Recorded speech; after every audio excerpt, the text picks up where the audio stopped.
Well, balancing politics and ethics can be tough at times, especially on the campaign trail. Barack Obama's decision not to take public campaign funding and his demands for everyone to lay off of his wife, just a couple of ethics challenges in the campaign. And joining us now to talk about it, Bruce Weinstein. He's known as the ethics guy. He writes the ethics column for BusinessWeek.com. Bruce, good to see you this morning. You too, Kiran. So earlier he had promised that if John McCain or his Republican counterpart agreed to take public financing, a certain set amount of money, that he'd go with it. And yesterday the announcement came that they're actually going to not do that, and that frees them up to raise way more money. But you say that he's actually doing the right thing. It's praiseworthy. It's important to keep a promise, but there are other things sometimes that are more important. Let's say you promise your daughter you're going to take her whitewater rafting when you're on vacation in Wyoming, but it turns out that weekend the river is raging.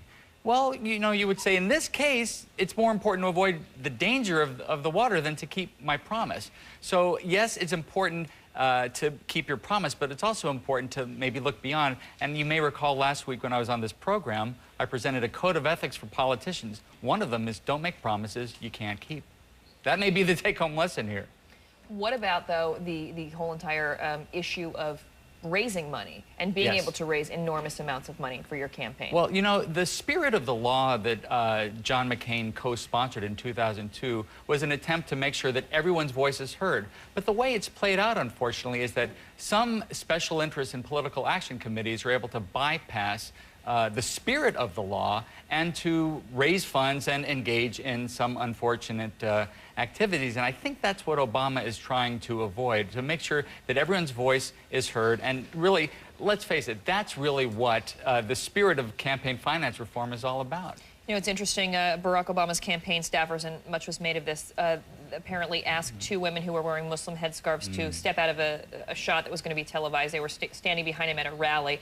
Obama actually called them yesterday and apologized for the incident, but it does raise a bigger issue when it comes to exactly how images are being used in the campaign and whether that's ethical. And speaking of images, when we see a Muslim in popular culture, on television and movies, they're almost always portrayed as terrorists, and that's just not fair. Most Muslim Americans are peace-loving and law-abiding, as are Jewish Americans and Christian Americans, and so it's in Obama's own interest to acknowledge that, and it's also true to his own platform of inclusiveness. However, he did apologize. He took responsibility for that serious mistake. He called the women himself, and that is a sign of good character, and that's something that we should all follow. The larger question, though, is why were they so leery of it, and the possibility that these outside groups that you talked about that are able to raise money outside of the campaigns could use those images against him or any of the candidates in as we head into the general election. It's a mistake to play to bigots, and you may recall that Jean-Paul Sartre said, if the Jew did not exist, the anti-Semite would invent him.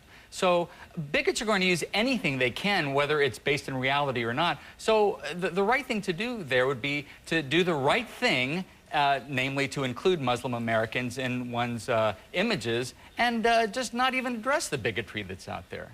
All right. Bruce Weinstein, the ethics columnist for BusinessWeek.com. Great to see you. Thanks. You too, Kiran.